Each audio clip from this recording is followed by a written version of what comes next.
Alors, avant de commencer l'exercice, nous allons voir la notion de parent-enfant. Qu'est-ce qu'un parent et un enfant? Nous allons créer ici deux formes, on va dire rectangulaires, sur deux calques différents, et j'aimerais que le petit carré soit l'enfant du grand rectangle. Alors, c'est-à-dire qu'en fait, tout ce que va faire, que ce soit une position, une rotation ou la mise à l'échelle du grand rectangle, ben, le petit rectangle va suivre. Alors, pour ce faire, je sélectionne le petit rectangle qui est ici sous le nom de calque forme 2. Et pour que celui-ci soit l'enfant du grand rectangle, nous avons ici soit le petit serpentin, vous restez appuyé sur le serpentin et vous dirigez directement sur calque de forme 1, soit vous avez ici le petit menu déroulant et vous choisissez le calque sur lequel il sera associé. Maintenant, si je sélectionne le grand rectangle, je vois que le petit rectangle suit bien. Si je fais une rotation, en appuyant sur R, je vois que ça suit aussi. Ok, c'est ce qu'on appelle la notion de parent-enfant. Commençons l'exercice. Je vais créer une nouvelle composition. Je laisse tel quel, 5 secondes, 25 images secondes, etc. Ok, nous allons commencer à faire en fait une réalisation d'un papillon en 2,5 dans After Effects. Mais avant ça, naturellement, il fallait le découper dans Photoshop, pardon, en trois parties, l'aile gauche, l'aile droite et le centre. Naturellement, à la plume. Retournons dans After Effects. Je vais importer mes trois images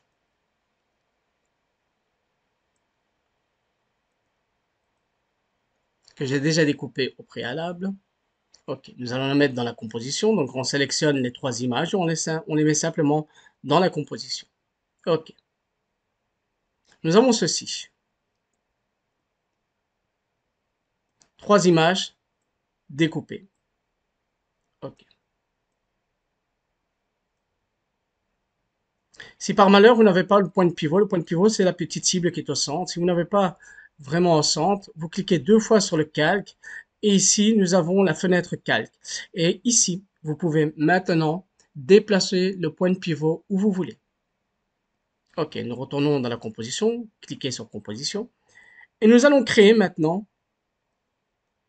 un papillon en 3D. Ici, nous sommes dans un environnement 2D, c'est-à-dire que nous sommes sur l'axe des X et sur l'axe des Y. Nous allons rajouter un axe qui est le Z, la profondeur. Pour ce faire, vous avez ici un petit cube. Vous allez sélectionner sur les trois images. Nous voyons maintenant que nous avons ici les axes X, Y, Z. Si je mets une caméra, je pourrais voir l'axe Z. Mais pour l'instant, nous n'allons pas le faire tout de suite. Positionnons nos ailes. D'ailleurs, il vaut mieux renommer ces ailes. D'accord. Alors, on bouge les ailes par rapport au centre, comme ceci. Ok. Nous avons ceci. Il va de soi que les ailes seront les enfants du centre. Donc, ce que je vais faire, le centre, c'est mon image 3. Donc, avec le serpentin, image 1 est l'enfant de l'image 3. L'image 2 est l'enfant de l'image 3. Si je sélectionne maintenant l'image 3, je vois que tout va suivre, étant donné que c'est maintenant parent-enfant. Ok. Nous avons ceci. Je vais créer ce qu'on appelle un demi. Un demi, c'est un objet nul. C'est un objet qui est transparent. Vous allez le chercher dans Calque, Nouveau, Objet nul. Vous avez une cible qui apparaît aussi. D'accord? On voit que le point de pivot n'est pas à sa place. Nous allons cliquer deux fois dessus et nous allons le positionner vers le centre.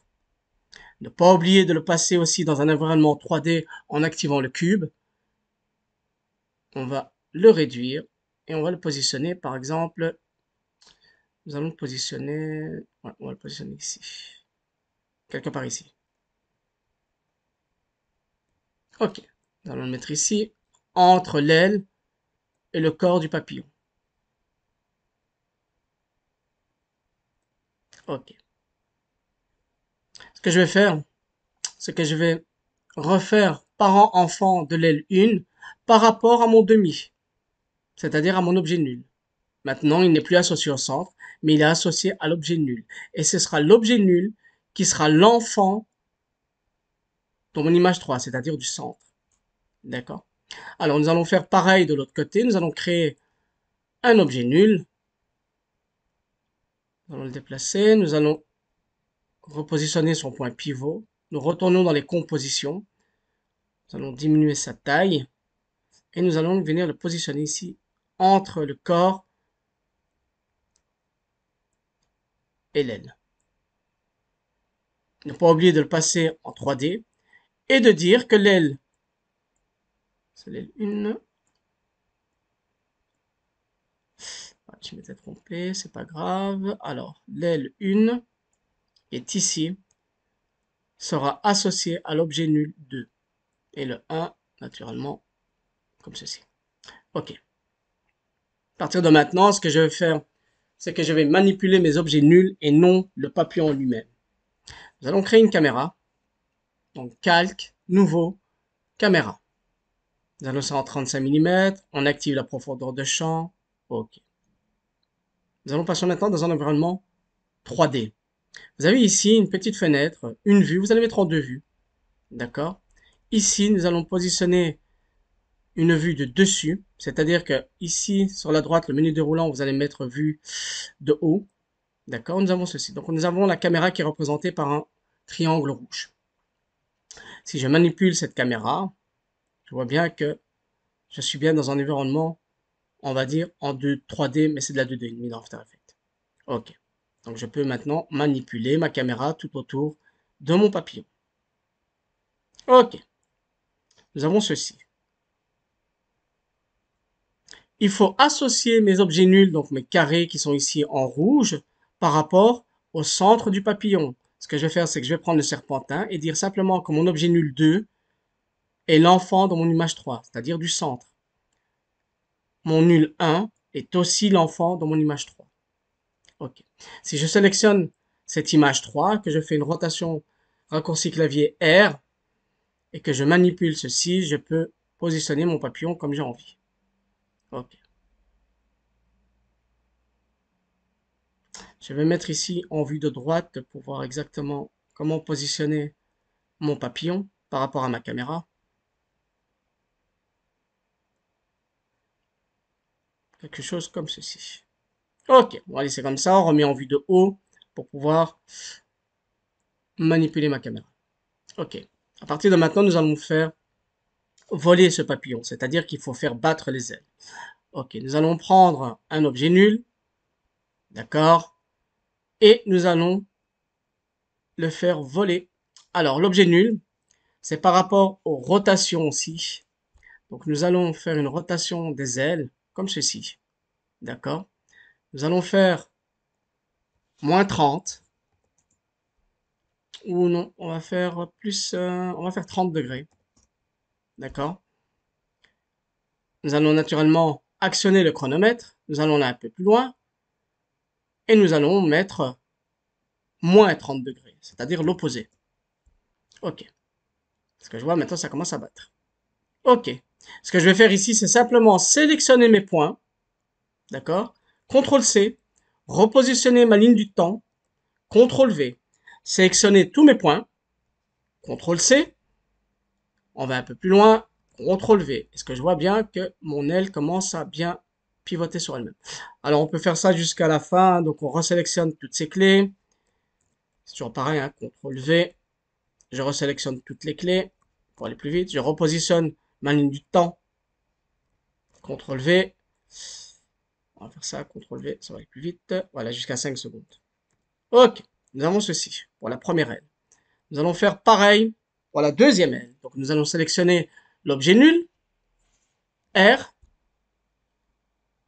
Et ici, nous avions commencé par 30. Nous allons commencer par moins 30. Ce sera l'opposé en fait. Positionner. On va un peu plus loin. Et on va mettre 30. Et là, je vois qu'il ne marche pas.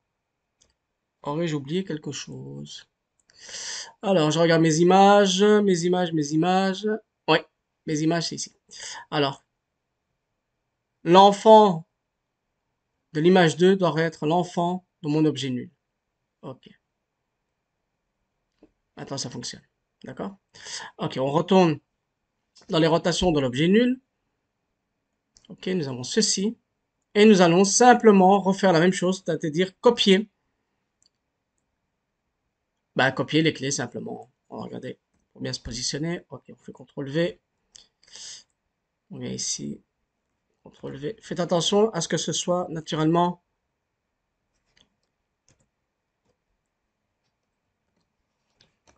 On va mettre sur le bon calque. Est-ce que ce soit bien aligné par rapport à l'aile que nous avions fait tout à l'heure?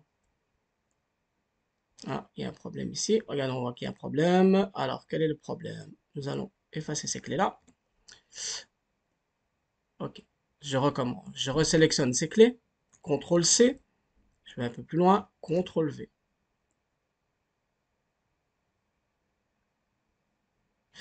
Allons faire ça jusqu'à la fin. On va voir ce que ça donne.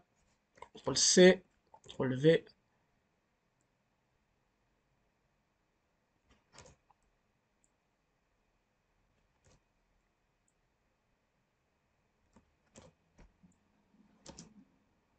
Ok. Nous allons faire ça jusqu'à la fin. On va faire jusqu'au bout. Donc, on va sélectionner toutes ces images. Et CTRL V. On va plus loin. Jusqu'à la fin. CTRL V. Ok. Donc maintenant, si je vois, je pense que mon papillon vole comme il faut. Ok. Il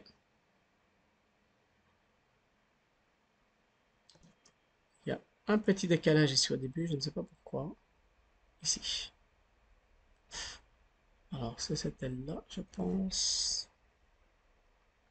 Qu'est-ce qui se passe ici? Alors, on est bien à 30. Et ici, on a 30, moins 30. Tiens, normalement, ça devrait être bon. Bon, soit, c'est pas grave. Ok, maintenant que notre papillon vole, en tout cas, il bat des ailes, en tout cas, on voit bien ici. Nous allons faire pivoter la caméra autour de notre papillon. Alors, pour ce faire, nous allons sélectionner notre caméra, qui est ici. On va appuyer sur P pour les positions. On va activer le chronomètre. On va se remettre à 0. On va activer le chronomètre. Et ici, la caméra est sélectionnée. Vous allez cliquer sur le côté de la caméra pour pouvoir en fait manipuler simplement ce petit point rose qui est ici. Ok. Je vais un peu plus loin et je vais faire pivoter ma caméra sur son axe. On va un peu plus loin, ainsi de suite. On fait comme ceci. Ok. On peut faire un tour complet ou pas. Ça, c'est à vous de voir. Donc à chaque fois que je vais manipuler la caméra, je vais cliquer sur le côté. D'accord? Et ensuite manipuler le petit point rose. Ok. On va un peu plus loin. On est ici. Et on va dire qu'on est à peu près. On retourne à l'instant 0 en fait. Ok, on regarde ce que ça donne. Regardez sur cette caméra ici, sur cette vue. Ok. J'ai mon papillon qui vole. Ok. Nous allons créer un sol et un mur. Donc pour ce faire, nous allons faire calque, nouveau. Et ici, nous avons ce qu'on appelle des solides. Donc ce sera un calque en fait qui va remplir notre zone. On va prendre une couleur un petit peu rouge, comme ceci. Et on fait OK. Donc ça remplit bien notre espace. On va le passer aussi en 3D. On clique. Nous allons faire une rotation sur l'axe des X. D'accord? On va faire un truc comme 90 degrés. OK. Et nous allons simplement baisser ce calque vers le bas, vers le sol. Ici, on va mettre en vue de droite pour mieux voir. OK. Nous allons baisser comme ceci. On va créer un mur. Donc calque, nouveau, solide. On va changer la couleur. Hein. On va mettre une sorte de bleu. Ouais, comme ceci. OK. Ne pas oublier de le passer en 3D.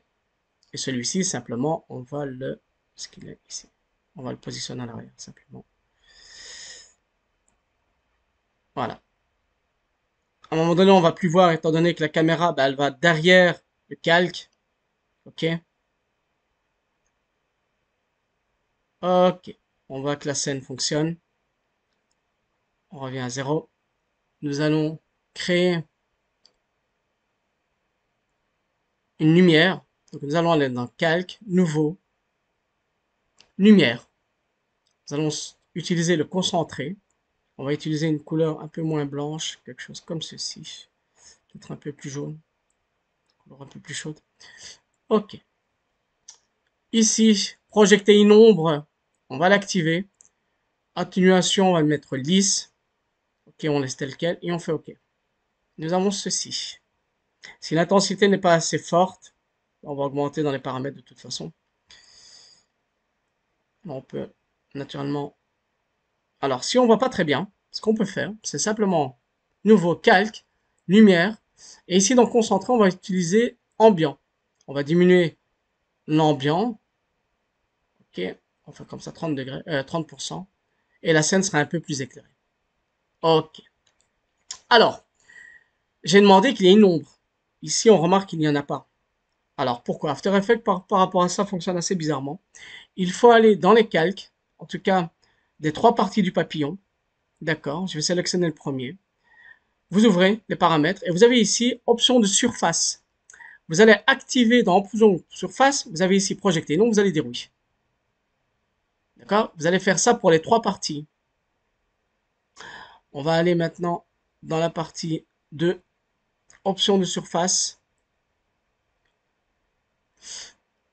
Projeter une ombre, oui. Et on voit ici que l'ombre apparaît. Et on va faire pour la troisième partie, donc pour le centre, donc on va lui demander aussi de projeter une ombre, donc option de surface, projeter une ombre, vous dites oui. Ok. On voit maintenant qu'il y a une ombre sur le fond et sur le sol.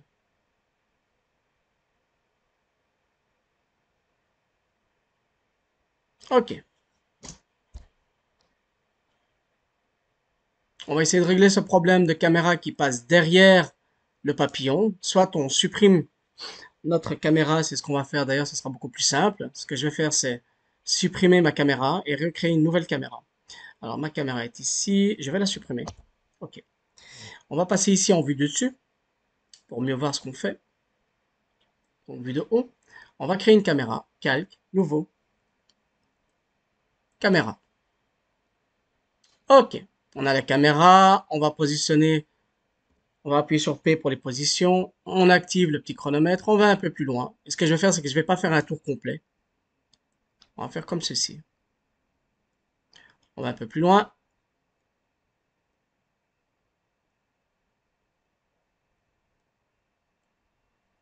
Ok. On va ici. On revient quelque part par là.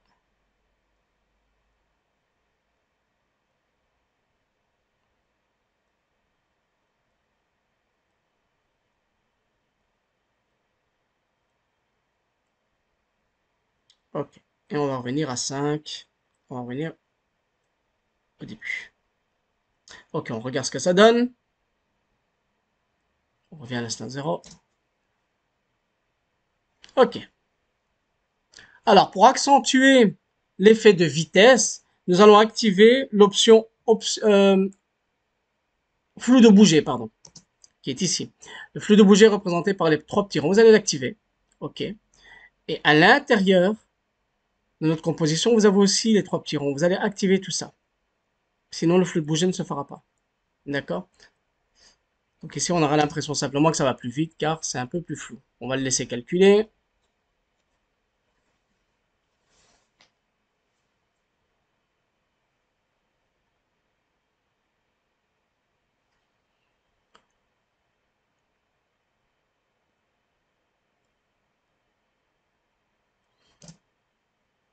Ok.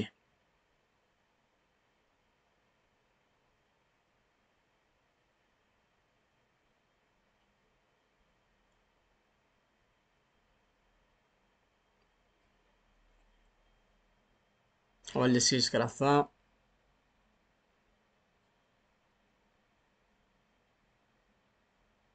Ok, nous avons bien notre petit papillon qui vole. Ok. En somme, l'exercice n'est pas très compliqué. Il y a simplement cette notion de parent-enfant et d'objet nul. Mais une fois que vous comprenez le principe, logiquement, ça devrait aller. Ok. Simplement, ce que je vais rajouter ici, c'est un petit texte. D'accord. Ici. Je vais mettre simplement papillon. On va mettre 2022. Ok. Et celui-ci, on ne va pas passer en 3D. On va le laisser comme ça fixe. Comme ceci. Ok. Alors, une fois que c'est fait, naturellement, il faut compiler, c'est-à-dire qu'il faut faire un rendu de toutes nos images. Vous allez venir ici dans pardon, composition, vous avez ici pré-rendu. Vous allez cliquer dessus. Vous avez une fenêtre qui va s'ouvrir pour pouvoir compiler notre image. Vous allez faire enregistrer. Et vous avez ici les paramètres, d'accord? Alors vous allez appuyer sur personnaliser. Logiquement, vous avez ici en avis, vous allez le mettre en QuickTime. Et si vous n'avez pas QuickTime sur votre machine, laissez-le en avis, d'accord? Alors, RVB alpha, vous allez mettre simplement en RVB. Redimensionner, vous le laissez tel quel. Il n'y a pas de son, mais de toute façon, il fait une saisie automatique. Vous allez faire OK. Composition. Et vous allez choisir l'emplacement où vous allez enregistrer votre fichier. Enregistrer et vous faites rendu. Une fois que le rendu est fini, vous allez entendre un petit son. OK, ça veut dire que le rendu est terminé. Alors, on va voir tout ça. Et je ne sais pas où je l'ai mis. Mais bon, pas trop grave. OK. Eh ben, l'exercice est terminé. Si vous avez d'autres questions, ben, vous me contactez.